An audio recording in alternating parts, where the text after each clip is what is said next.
Assalamualaikum warahmatullahi wabarakatuh.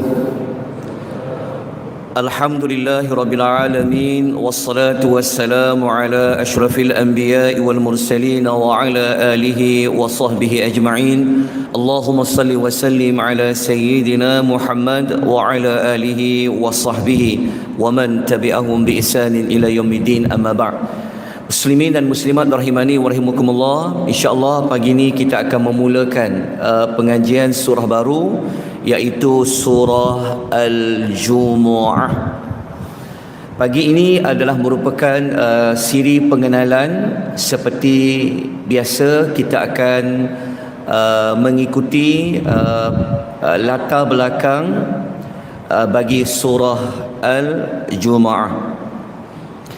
Surah Al-Jumu'ah ini kalau kita lihat susunannya di dalam Al-Quran adalah surah yang ke-62.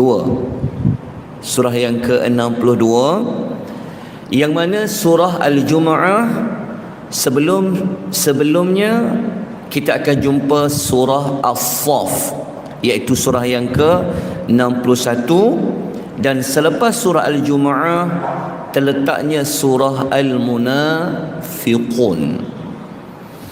Kalau kita berfikir sejenak, kenapa surah Al-Jumu'ah ini Allah meletakkan dia selepas surah As-Saff, dan selepas surah Al-Jumu'ah adanya surah Al-Munafiqun?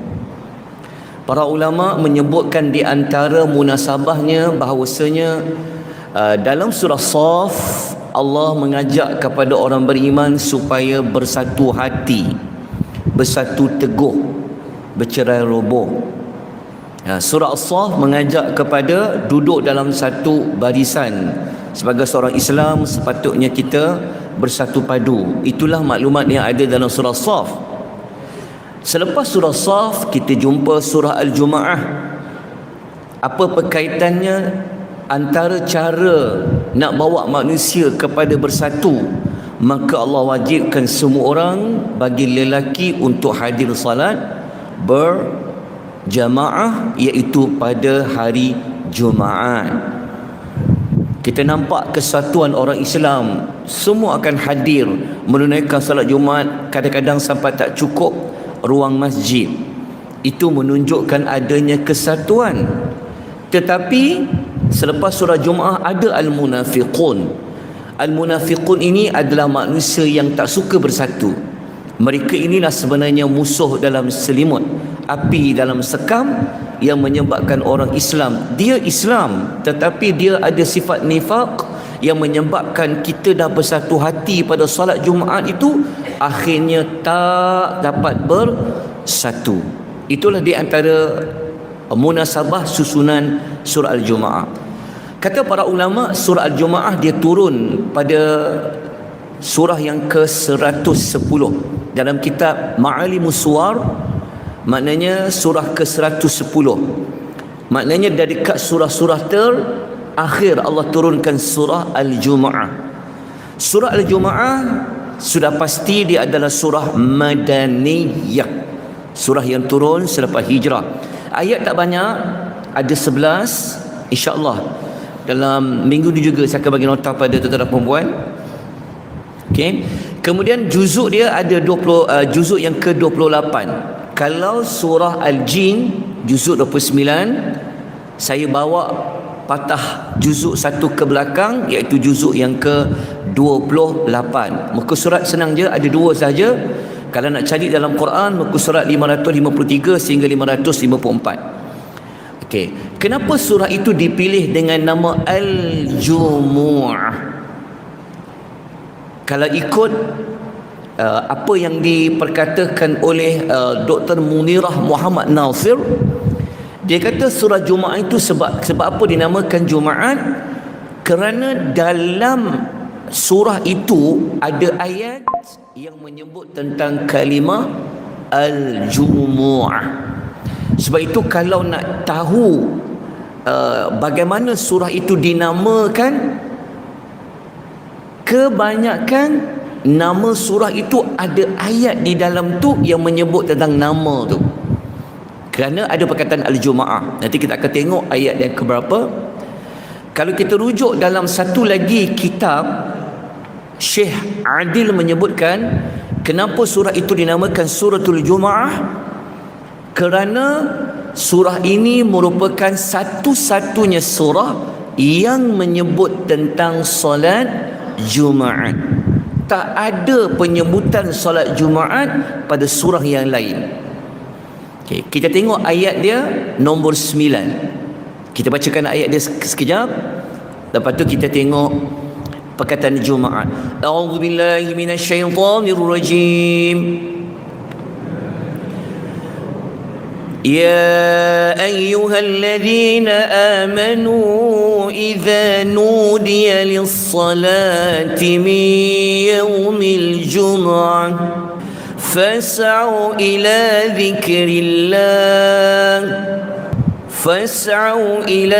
ذكر الله وذروا البيع ذلكم خير لكم إن كنتم تعلمون. Okay. Kalau kita tengok dekat ayat 9, jumpa tak perkataan al-Jum'ah? Wahai orang yang beriman, apabila kau dipanggil untuk menunaikan salat pada hari Jumaat, itulah terletaknya ayat yang bagaimana surah itu diambil. Ada perkataan al-Jumaat dan dekat situ ada perkataan salat Jumaat. Maka bersegeralah kamu kepada mengingati Allah, tinggalkan jual beli. Demikian itu lebih baik bagi kamu jika kamu mengetahui. Okey. Sekarang kita masuk kepada perbincangan apa tujuan 11 ayat surah Al-Jumu'ah.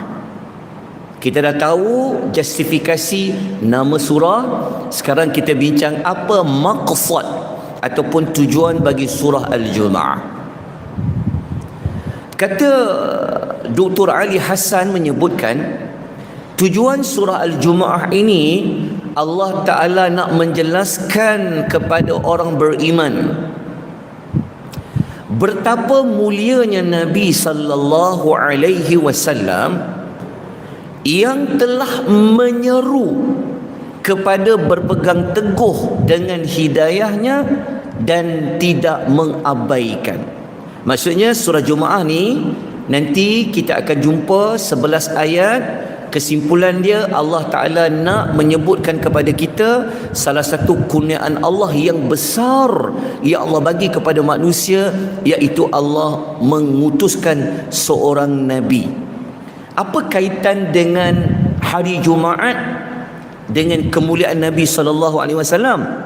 Okey, hari Jumaat, salat Jumaat merupakan di antara petunjuk yang Nabi bawa dari Allah. Allah mensyariatkan adanya salat Jumaat, maka itulah petunjuk yang Nabi bawa kepada orang yang beriman. Justru itu kena berpegang teguh kepada syariat hari Jumaat. Nanti kita akan sebutkan 13 kelebihan hari Jumaat, supaya orang beriman ni dia akan tumpu benar-benar dalam seminggu tu, dia akan tumpu pada hari Al-Jumu'ah. Baik, itu maqsad surah Al-Jumu'ah. Jadi ada setengahnya dia tak ambil kisah pun hari Jumaat dia. Dia tak ambil kisah pun untuk mendengar khutbahnya. Kerana sedangkan itulah syariat yang Nabi bawa. Ada sebabnya. Nanti kita akan kupas pada ayat-ayat yang berkenaan. Okey, tema surah Al-Jumu'ah pula. Apa mahwar surah Jumu'ah? Surah Jumu'ah temanya adalah, kalau tengok dalam buku Awal Marrah mengatakan, surah Jumu'ah ini temanya adalah tentang al-huffadhu ala khafaithi wa syara'iruddin. Jaga syiar agama, jaga ciri-ciri dan syiar-syiar agama. Sebab tu agama Islam ni dia punya syiar dia ada solat Jumaat. Jangan ingat solat Jumaat solat yang biasa-biasa. Itulah syiar agama, itulah ciri orang itu beragama. InsyaAllah kita akan kempen tentang Jumaat. Walaupun sekarang ada kempen subuh macam Jumaat, tapi kita kena settlekan Jumaat tu dulu. Lepas tu kita kempen subuh macam Jumaat. Baik. Kemudian kita ambil sedikit maklumat tentang hubung kait pembuka dengan penutup surah. Ini dipanggil ilmu mengkaji susunan ayat-ayat dalam setiap surah. Baik. Kita pergi dulu terus kepada pembukaan surah Al-Jumu'ah. Okey, ada dua sudut. Pembukaan surah Jumu'ah dibuka, maknanya dimulakan dengan mengingati Allah, iaitu bertasbih. Tengok ya, surah Jumaat. Tetapi tentang Jumaat tu Allah letak hujung, tapi mula-mula Allah menyebut tentang tasbih. Apa berkaitan tasbih dengan Jumaat? Apa berkaitan tasbih dengan hari Jumaat? Kita akan kupas nanti. Tapi kita lihat dulu, mula-mula masuk je surah Jumaat, Allah menyebut tentang keagungannya, iaitu tentang tasbih. Kita baca ayatnya dulu. يسبح لله ما في السماوات وما في الأرض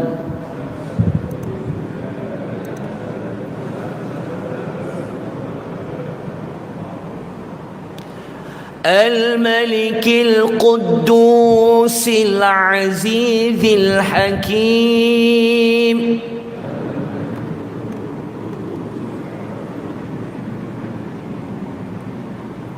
Sebab tak nampak kan? Nampak tak ayat dia? Okey. Dekat ayat ini kita jumpa perkataan tasbih, yusabbihu lillah. Nanti kita akan kupas panjang tentang tasbih. Ya, masuk surah Jumaat, Allah mengatakan apa yang ada di langit dan di bumi sentiasa bertasbih. Nanti kita akan kupas. Okey, maknanya tasbih salah satu cara mengingati Allah. Dan kalau kita pergi kepada penutup bagi surah Jumaat, kita ambil ayat 9, boleh jadikan sebagai penutup adanya salat Jumaat. Kita dah baca tadi ayat dia. Maknanya salat Jumaat merupakan cara nak mengingati Allah. Tasbih untuk ingat Allah, salat Jumaat juga untuk ingat Allah. Jadi kalau main-main dengan salat Jumaat, kalau kita tidak bersegera untuk salat Jumaat, dia ada kaitan tentang mengingati Allah. Baik, kita akan kupas nanti. Okey, ada satu lagi, kita tengok sudut pembuka penutup yang kedua. Pembuka kepada surah Jumaat, kita tengok angle lain pula. Allah menyebutkan tentang pengutusan seorang rasul, iaitu pada ayat yang kedua. Okey, kita baca sekejap ayat yang kedua.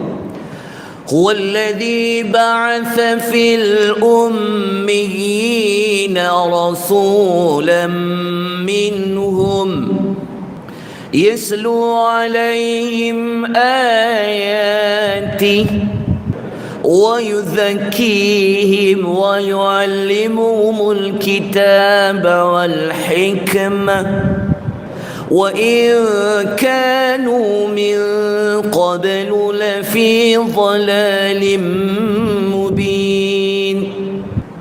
Ayat nombor 2 ni adalah ayat yang Allah jadikan permulaan cerita tentang kurniaan Allah yang sangat besar, diutuskan seorang rasul. Nanti kita akan kupas apa fungsi rasul diutuskan.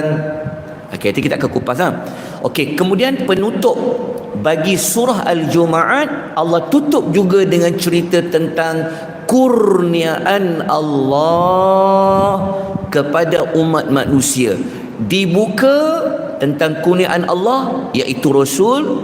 Ditutup juga dengan kurniaan Allah, iaitu ganjaran pahala yang ada di hari akhirat. Kita bacakan ayatnya. Okey, kejap dia punya HDMI ni dia tak nampak tak? Boleh nampak tak puan? Okey. Kita baca ayatnya satu. وَإِذَا رَأَوْا تِجَارَةً أَوْ لَهْوًا انفَضُّوا إِلَيْهَا وَتَرَكُوكَ قَائِمًا قُلْ مَا عِندَ اللَّهِ خَيْرٌ قُلْ مَا عِندَ اللَّهِ خَيْرٌ مِّنَ اللَّهْوِ وَمِنَ التِّجَارَةِ وَاللَّهُ خَيْرُ الرَّازِقِينَ. Okey, ayat 11 ni ayat terakhir.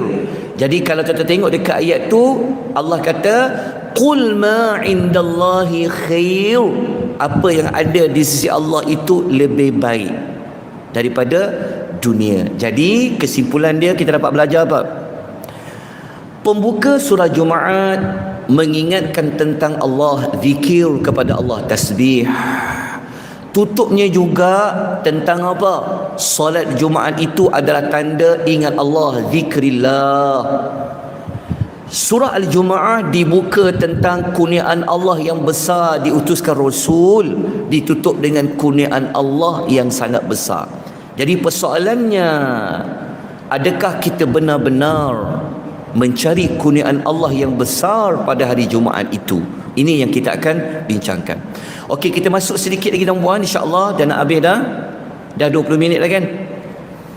Kita sambunglah insya-Allah. Esoknya segmen surah Al-Jumaat. Insya-Allah saya cuba dalam minggu ni untuk siapkan. 2 ayat saya dah siapkan. InsyaAllah saya cuba insyaAllah. Saya tak janjilah, tapi saya cuba insyaAllah. Saya bagi secepat yang mungkin. Okey, itu saja. Jadi 20 minit pengisian kita pengenalan. Esok kita sambung sedikit lagi pengenalan. Terus kita masuk kepada ayat yang pertama.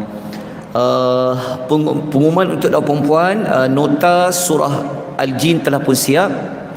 Tapi saya minta mohon maaf kerana tak dapat ambil, kerana saya buat di Shah Alam, tempat biasa tu cuti, sebab cuti kan Rasyina. Jadi saya akan bawa esok pagi insya-Allah.